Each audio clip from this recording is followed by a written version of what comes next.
Olá, meu nome é Letícia Paiva, sou editora de Cláudia. Este episódio é apresentado por Cláudia em parceria com o AC Camargo Cancer Center. Para a nossa conversa de hoje, eu recebo a oncologista clínica e vice-líder do Centro de Referência em Tumores da Mama do AC Camargo, Solange Sanches. Oi, Solange, tudo bom?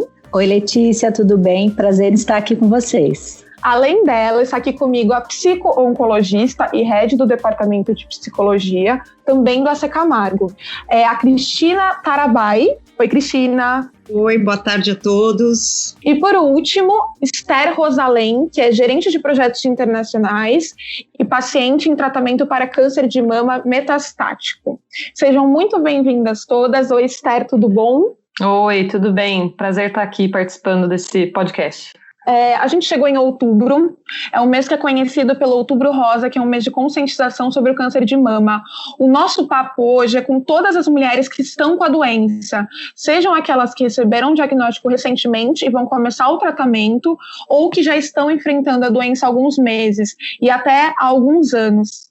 Mas essa conversa não é só com elas, eu gostaria também de falar com quem está ao lado delas, enfrentando esse desafio, parceiros, amigos, família, colegas de trabalho. Todo mundo precisa participar dessa conversa, que é com as mulheres que enfrentam a doença, mas também com quem está ao lado delas, quem precisa entender sobre isso.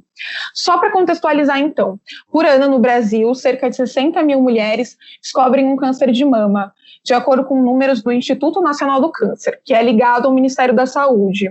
Há 2 anos, a Esther foi uma dessas mulheres. No entanto, a idade em que ela descobriu, apenas 27 anos, é muito, muito raro. E quando ela descobriu, a doença já estava em um estágio avançado. Esther, eu queria começar pelo momento em que você se deu conta. Estou com câncer de mama. E agora, como vai ser daqui para frente? É isso com apenas 27 anos. Como era a sua vida até então? E quais foram as suas primeiras angústias ao receber a notícia e começar a se questionar sobre isso?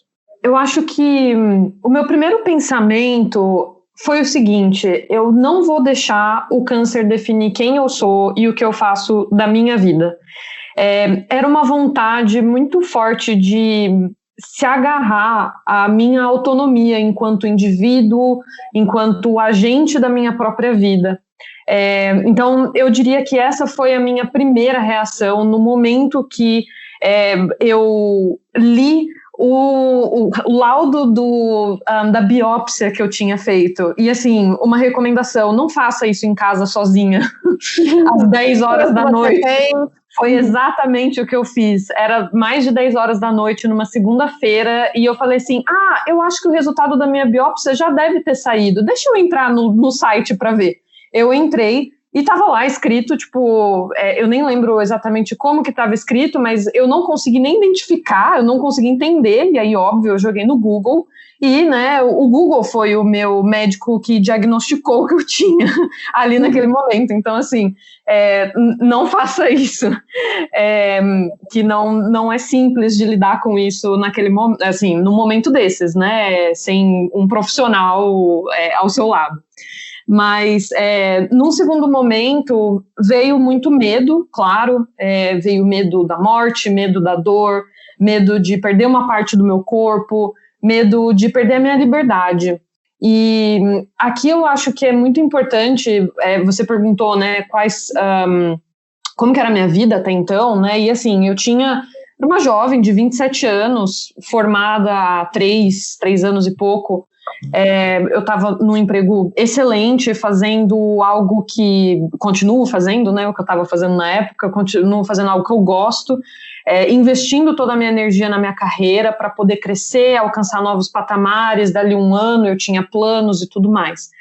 E durante toda a minha formação, enquanto eu crescia, nem ninguém me colocou limites, né, do que eu podia ou não podia fazer.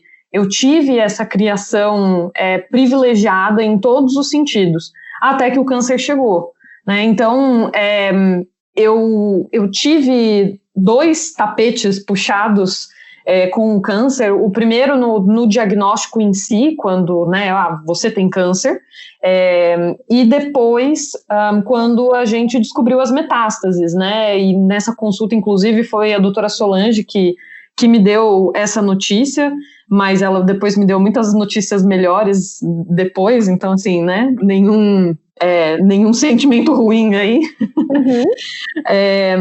Mas eu acho que tudo isso abalou muito, e foi nesse segundo tombo, né, do diagnóstico da metástase, que eu senti o peso dessa limitação sobre os meus planos, e sobre o meu corpo também, porque até então, eu vou fazer os tratamentos, eu estou num centro de saúde de excelência, eu estou com uma médica incrível, eu tenho tudo para dar certo e para superar isso, né? Mas quando vem a metástase, tudo muda, né? E tudo fica muito mais complicado e fica uma marca muito maior. Mas eu diria que essa coisa da limitação do meu corpo e da minha perspectiva foi o que mais doeu e o que mais dói em mim, né? Mas é claro que a jornada de cada paciente é única e tudo que me trazia paz era poder dar continuidade à minha vida normal, indo para o trabalho, exercitando, saindo com os amigos. E foi isso que eu continuei fazendo, né? Então, acho que isso me ajudou bastante a superar principalmente essas angústias iniciais ali do momento mesmo, né? E hoje até pensando muito nessa questão de limitação e liberdade, eu lembro da Nina Simone, que ela dizia, né, que liberdade para mim é não ter medo, e eu acho que essa é um pensamento que ficou muito marcado para mim desde o início. Quando eu consigo me libertar do medo de qualquer coisa que seja, que eu me sinto liberta e sinto sem nenhum peso de tomar qualquer tipo de decisão e de como que eu quero seguir a minha vida em frente. E é óbvio que esse processo foi sendo amadurecido, né? Imagino que o começo era com muito mais medo e depois você foi percebendo e equacionando isso. Com certeza. E eu tô falando isso tudo depois de um ano e meio de terapia, né? Que eu tô fazendo já. Então, é um processo que é construído ao longo de toda essa jornada mesmo. Não só para você, mas para a maior parte das mulheres, assim que é dada a notícia, ou até mesmo antes, né, quando você está esperando um resultado, surgem diversas interrogações e muitos medos. Eu queria ir por partes, porque surgem muitas questões que a gente quer tentar resolver aqui, e ouvir agora, Solange, quais são geralmente os primeiros passos após a descoberta e a comunicação à paciente? Então, o que ela precisa saber nesse começo? Até para ficar mais tranquila, imagino. Sim, na verdade, nessa parte da descoberta, né, do início da comunicação, que por qualquer que seja a notícia que tenha que ser dada, tem que ser dada com uma sensibilidade e colocando, na verdade, se colocando ao lado do paciente, né? Isso ele precisa entender exatamente o que está acontecendo com ele. A gente tem que o quê? A gente tem que saber qual é o tipo daquele tumor de mama, porque existem vários tipos de tumor de mama, qual que é a extensão que aquela lesão já alcançou, se está restrito à mama, se tem metástase ou não, porque são esses fatores que vão ser necessários para que você decida o melhor tratamento para aquela paciente. Junto com isso, você tem que pensar em coisas que não estão relacionadas diretamente ao tumor, mas que fazem parte desse tratamento.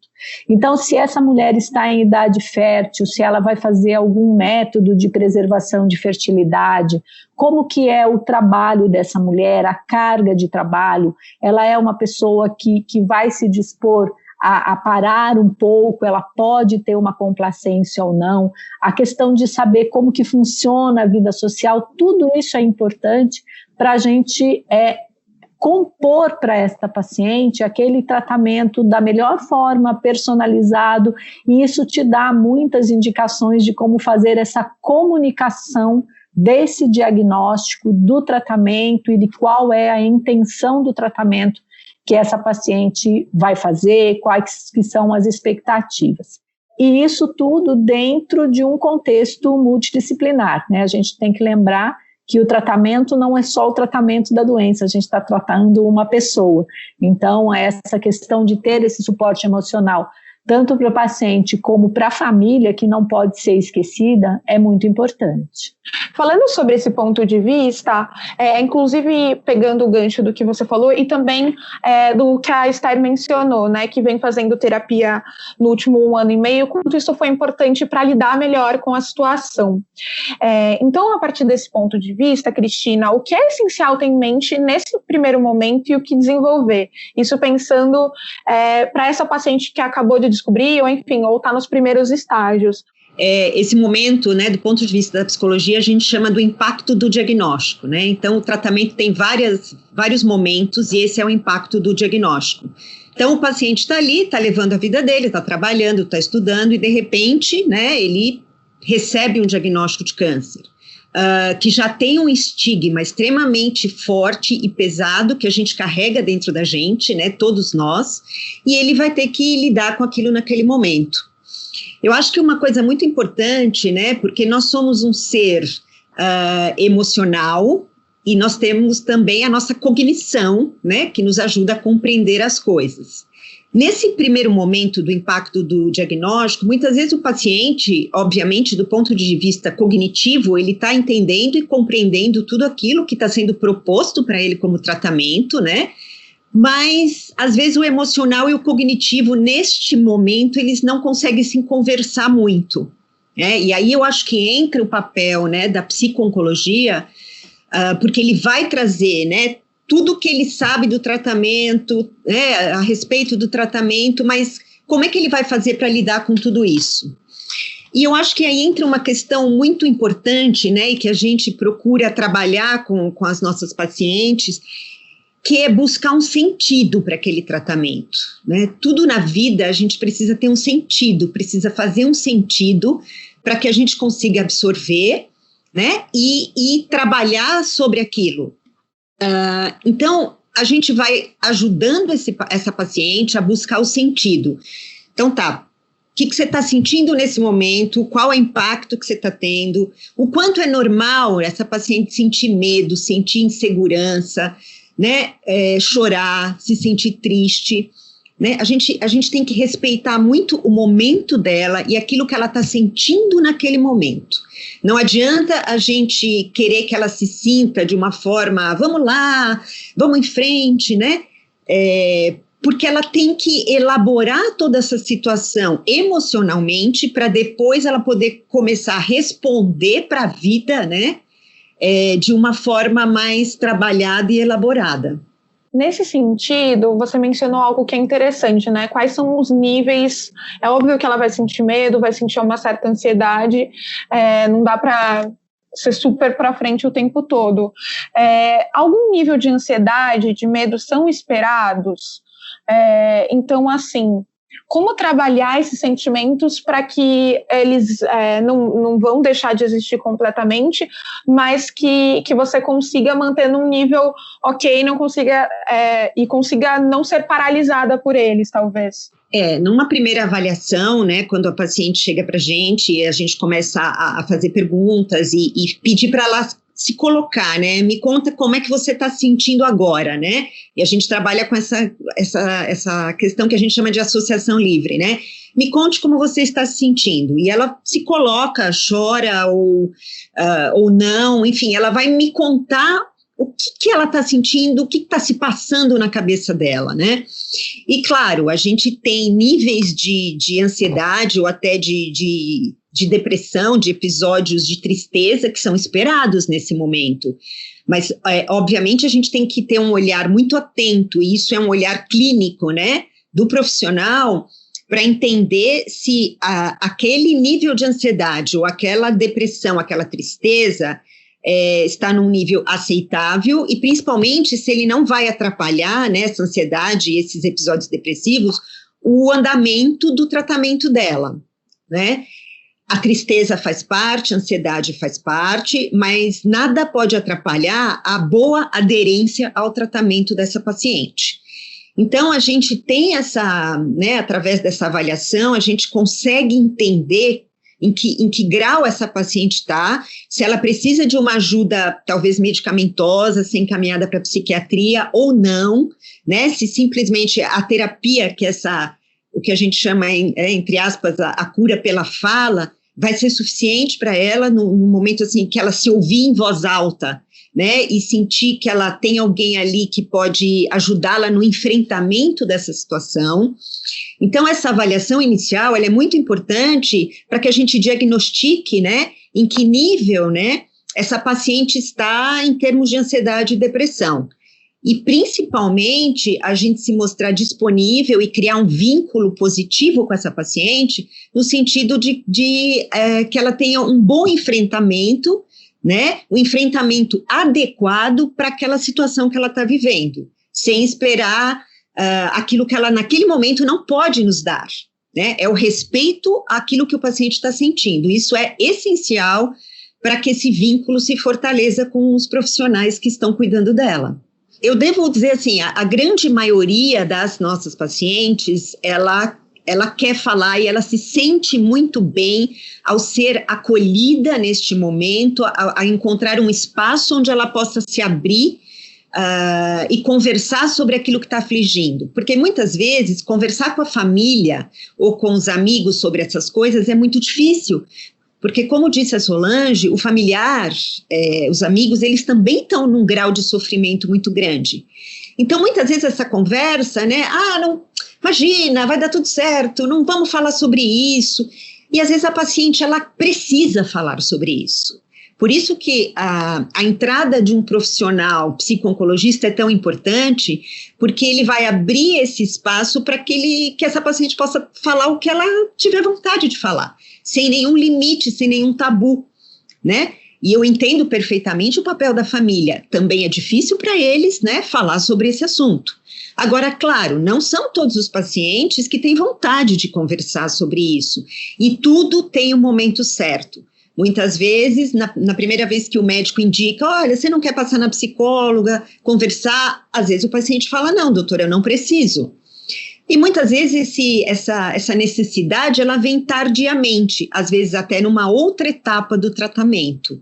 Então, essa vontade deve ser respeitada, a não ser que o médico perceba alguma coisa um pouco mais grave, um pouco mais séria, onde tem que ter uma intervenção imediata. Eu, principalmente assim, nos primeiros dias, nas primeiras semanas, principalmente era muito forte isso, eu queria conversar. E eu precisava conversar sobre isso com as pessoas. E era até, eu sentia uma angústia que era o seguinte, poxa, eu sinto que eu preciso conversar sobre isso, mas eu percebo que o meu amigo, ele não está aceitando isso muito bem. E ele está encarando isso de uma forma diferente. Então, acho que vai muito de encontro com o que a Cristina estava falando, que as pessoas, elas te ouvem de maneiras diferentes. E um psicólogo, uma psicóloga, ela vai saber te dar essa atenção total e essa escuta apropriada para o que você precisa. E a minha experiência, inclusive, nesse início, foi de que eu não preciso de terapia nesse momento, eu com certeza vou precisar, mas não agora. Eu sinto que a minha vida já virou de ponta cabeça e se eu começar a fazer análise, a coisa vai virar mais ainda, né? Tipo, eu vou desenterrar coisa que eu nem sabia que estava ali. Então, eu prefiro esperar, focar no meu tratamento, quimioterapia e tudo mais, e quando isso terminar, eu busco, né, um psicólogo, uma psicóloga. E eu acho que, assim, aquela foi a decisão que eu tomei naquele momento, eu não posso voltar, eu não posso mudar isso, mas eu acho que se eu tivesse buscado um apoio psicológico antes, teria sido muito melhor. E teria sido muito mais fácil de encarar o que vem depois do tratamento. Porque talvez eu não entendo, a Cristina que vai saber explicar isso muito melhor, das diferentes fases, né, do paciente, mas para mim eu sinto que foi muito claro a fase do diagnóstico, a fase do tratamento, enquanto eu ainda estava fazendo quimioterapia, e a fase a fase pós, né, onde não existe mais quimioterapia daqui 3 semanas, né, onde tudo muda de novo. Então, o que é isso? O que está acontecendo? Então, quer dizer que eu posso voltar? Tudo acabou? né? O que significa esse novo momento para mim? E foi nesse momento que para mim deu uma pane assim na minha cabeça e eu tive que buscar mesmo, não tinha mais como esperar, e foi a melhor coisa que eu fiz. Eu acho que foi muito positivo, então se eu pudesse já teria buscado até antes, né? É muito importante nesse período, ao longo do tratamento, né, também trabalhar toda essa questão de autoimagem e autoestima. E aí eu não estou falando só de uma questão estética, mas essa questão do autorreconhecimento, né? Todo dia a gente acorda, se olha no espelho, toma banho, penteia o cabelo e a gente se reconhece daquele jeito. E o tratamento oncológico, muitas vezes, o paciente passa por um período onde se olha no espelho e ele se vê de uma maneira completamente diferente, e isso é muito difícil, né? Eu acho que a autoestima fica aparecendo, e eu tinha um pouco essa ideia antes do câncer, de que... poxa, perder o cabelo, né? Cabelo cresce. Enfim, é muito além disso, né? É muito além disso, exatamente. É você se olhar no espelho e o meu rosto, por exemplo, o meu rosto mudou muito por causa dos medicamentos, ele ficou muito inchado. Então eu me olhava no espelho e eu falava, meu Deus, quem é essa pessoa, né? Então é isso, é muito além de só a sua aparência, mas é quem você é e quem que você vê ali no reflexo do espelho, né? Então, eu acho que, para mim, foi muito mais uma questão de autorreconhecimento do que de autoestima em si. Eu já até cheguei a pensar que, poxa, bom, agora estou com cabelo aqui, cresceu e tudo mais, mas quem sabe um dia eu, né, sozinha, assim, não resolva raspar o cabelo para ver como que vai ficar e como que eu me sentiria assim. Pelo menos eu não vou ter a pressão do câncer, né, de novo, e só para contextualizar, eu não perdi todo o meu cabelo, eu fiz um tratamento de uma touca, né, gelada, que preserva o cabelo, então eu não tive essa experiência de perder ele por completo. Acho que um ponto que a Esther mencionou, que é interessante, é que no caso dela, o diagnóstico veio quando já estava a doença já estava num estágio avançado. Doutora Solange, eu queria que a gente tentasse explicar em linhas gerais quais são esses estágios. Ela já estava na 4ª fase, mas para a gente entender o que isso significa. O que significa uma metástase e o que é importante a gente saber sobre isso de modo geral. Assim, é óbvio que quem vai estar convivendo com alguém que recebeu o diagnóstico precisa saber disso, já vai começar a se inteirar, mas acho que talvez a princípio é importante ter uma visão geral. Como a gente poderia explicar isso? Então, de uma forma bem simples, como que a gente pode explicar? Todos os tumores, eles acabam sendo classificados de acordo com a extensão dele no nosso organismo. Então, desde os tumores que estão localizados só no órgão de origem, que são os tumores mais iniciais, na maior parte das vezes é aquele que a gente chama de estádio 1, aqueles que estão localizados no órgão de origem e ali próximo, ou na primeira estação linfonodal que a gente fala, aquelas que estão loco-regionalmente localizados naquele órgão primário e muito próximo daquele órgão primário. Ou eles podem estar um pouco maiores, um pouco mais avançados loco-regionalmente, mas ainda não tem nenhuma célula implantada em outro órgão que não seja aquele órgão onde o tumor começou. E a gente tem os tumores metastáticos. Os tumores metastáticos, o que isso quer dizer? Que algumas dessas células já caíram na circulação sanguínea ou linfática e conseguiram alcançar outro órgão à distância daquele onde o tumor se formou inicialmente, e nesse órgão à distância eles formam novas lesões, né? Então, estas novas lesões à distância são as metástases. O que acontece? Muda, de acordo com cada um desses estadiamentos, muda a abordagem que você tem que fazer do tumor, porque para cada situação específica você tem um melhor tratamento.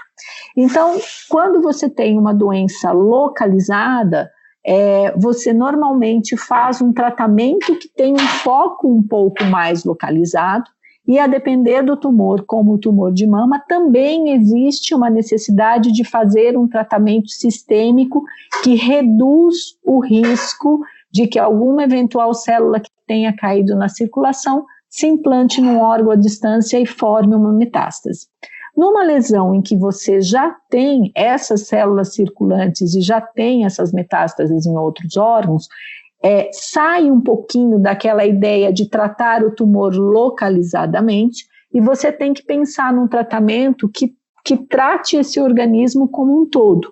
Quase sempre, então, com medicações que vão, pela corrente sanguínea, atingir todos esses órgãos, que é o caso da quimioterapia, das terapias-alvo, da imunoterapia ou mesmo da hormonioterapia. Então, a depender, como a gente falou lá no início, do tipo do tumor, a depender da extensão que ele está, é o foco do seu tratamento. Se é um tratamento mais localizado, com um tratamento posterior para diminuir o risco de reincidência do tumor, ou se você vai fazer um tratamento que vai tratar todas essas áreas onde existe tumor de uma forma um pouco mais contínua, né? O que é importante a gente saber? Que, na verdade, é muito importante a gente falar a respeito da doença metastática, e aqui nós estamos falando especificamente do câncer de mama metastático, porque a gente tem, hoje em dia, a possibilidade de tratar essa doença metastática como se fosse uma doença crônica, né? Então, é aquilo que a gente fala da intenção do tratamento, é uma intenção de controle do tratamento, mas esse controle ele pode ser muito prolongado. Então, a pessoa que tem um câncer de mama metastático, ela pode conviver com esta situação sem que haja uma evidência de doença, sem que os exames consigam dizer que esses tumores estão ativos, às custas de um tratamento contínuo, como um tratamento de uma doença crônica. Eu sempre faço a analogia de um diabético. O diabético, ele precisa ter um tratamento do dia que ele tem o diagnóstico do diabetes, a vida inteira dele. Existem momentos da vida que ele vai mudar o tipo de tratamento, às vezes ele muda o tipo do remédio, ele precisa fazer algumas adaptações, algumas intervenções, mas ele convive com esta situação cronicamente. E hoje o que a gente tem no tratamento do câncer de mama metastático é justamente isso, é a possibilidade de muitos tratamentos darem uma chance de controle da doença, que a gente arrisca dizer que se aproxima da cura, com uma qualidade de vida importante, de modo que ele não precisa brecar a vida dele para viver em função do tumor. Ele vai conduzir a vida dele com esta situação nova, que é um tratamento de uma doença, entre aspas, crônica. É muito comum que a partir do diagnóstico e ao longo desse tempo, né, porque é um tratamento a longo prazo, a gente pode dizer que é um tratamento por muito tempo, vai se prolongar. É muito comum que para obter mais informações, para ter algumas respostas, se passe a acompanhar notícias e muito conteúdo sobre o tema, principalmente na internet. Como você aconselha os pacientes nesse sentido? É lógico que, né, informação é sempre importante, mas o que observar, como dosar, né, a quantidade de informação que você vai buscar e como também essa busca acaba influenciando na postura das mulheres diante do tratamento. Então, na verdade, informação é poder, né? Quem tem informação, ela tem o poder de decisão, ela tem o poder de escolha. O que é importante é que isso seja uma informação de qualidade, que a pessoa saiba onde vai buscar essa informação. Então, sempre é importante que essa informação venha de fontes confiáveis. É sempre importante saber se aquela informação é pertinente ao seu caso. Então, toda a informação que você tiver, vamos dizer assim, garimpado, você tem que checar isso com a sua equipe de saúde. Cheque essa informação. Eu soube isto, eu tive esta informação, isto se aplica a mim? Sim ou não? Isso é muito importante, porque assim, é muito comum que no momento em que, obviamente, a pessoa está um pouco mais fragilizada, a gente acaba querendo uma solução mágica e acaba querendo acreditar em tudo que aparece. Mas acontece que existem muitas coisas que podem ser prejudiciais, né? A gente vive uma onda de fake news em saúde. Essas fake news também acontecem de uma forma muito importante. Então, é importante que a gente tenha o desconfiômetro ligado daquela informação em que a primeira coisa que vem é um site que vende determinada medicação ou determinado tratamento. É importante que estas informações todas sejam checadas com a sua equipe de saúde. Mas eu acho que é muito importante que o paciente, ou que a família que procura essa informação seja ouvido pelo médico. Eu acho que Esther pode dizer, a gente teve muitas situações em que nós discutimos coisas para serem feitas concomitantemente ou não, o que era possível de fazer, o que não, o que tinha um embasamento científico, o que não tinha, o que pode ser feito sem te prejudicar e o que pode eventualmente te prejudicar também. Então, informação é poder, mas tem que ser a informação correta, tem que ser a informação de fonte segura.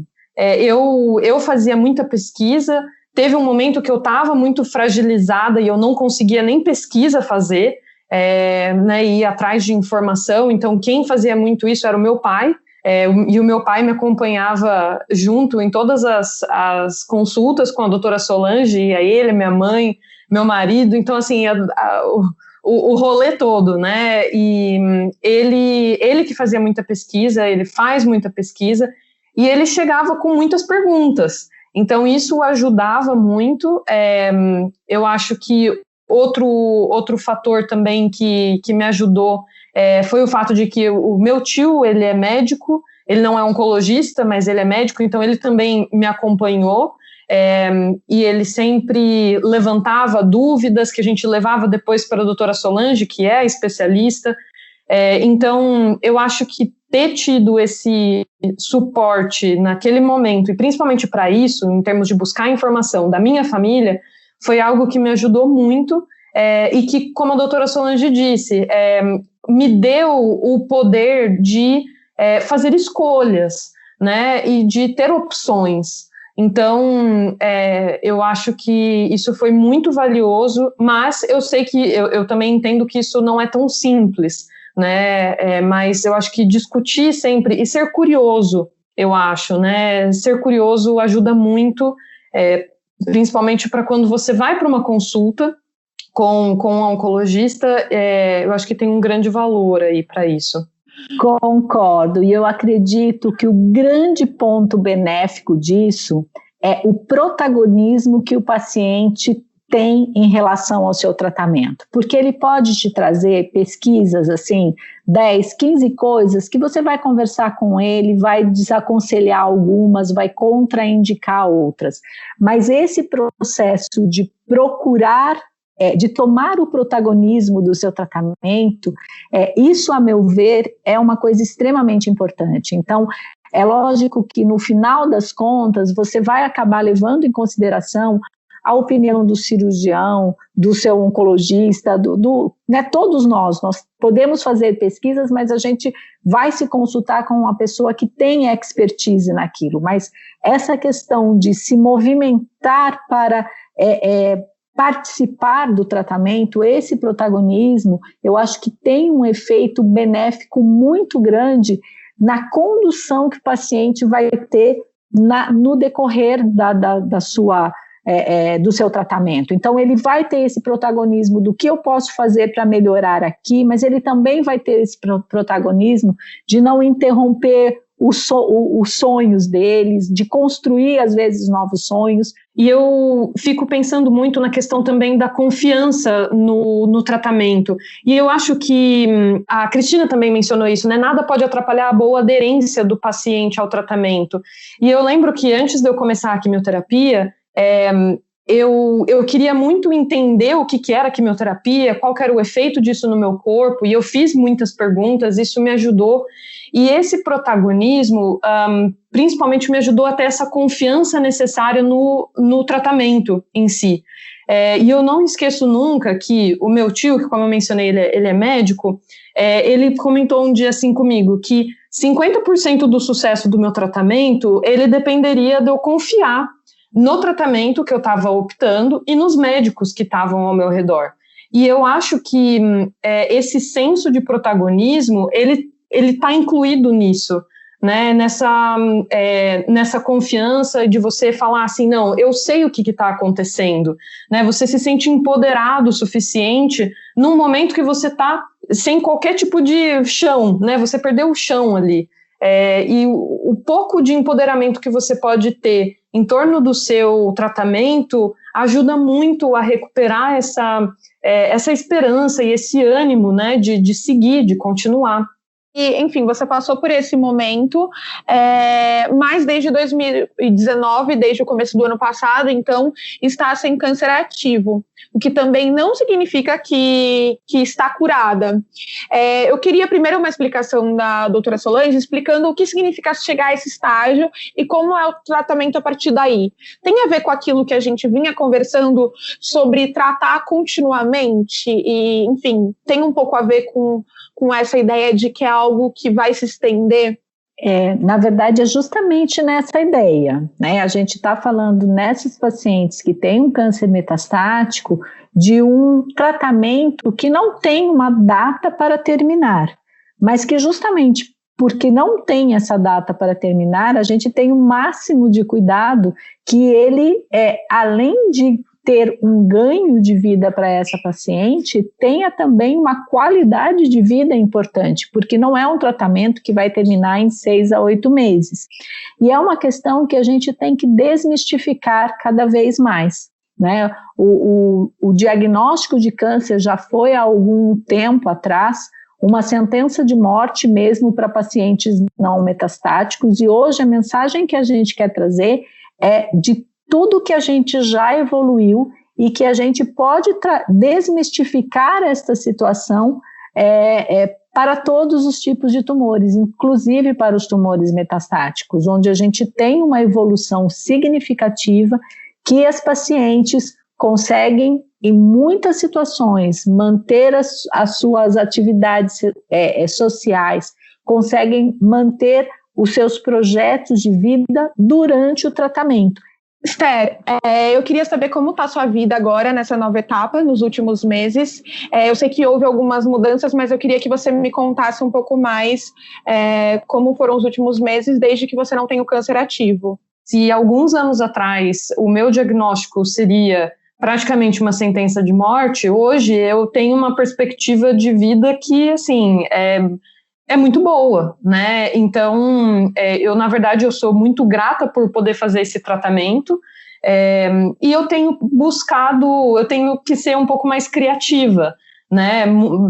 Acho que todo mundo tem dificuldades e você realizar sonhos sempre vai ter empecilhos, e esse é o meu, né? Então, eu acho que eu e meu marido, que é muito parceiro, a gente tem sido muito criativo para realmente criar soluções para esse problema, entre aspas, e entender que existem formas da gente conseguir o que a gente quer, em termos de estilo de vida e tudo mais.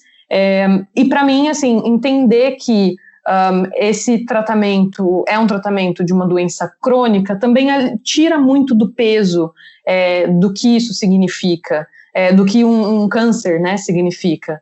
Então, eu acho que, apesar de tudo, a gente tem conseguido encontrar essas formas de buscar o que a gente quer fazer, e hoje, inclusive, a gente, um mês atrás, a gente se mudou do Brasil, a gente está hoje morando em Portugal.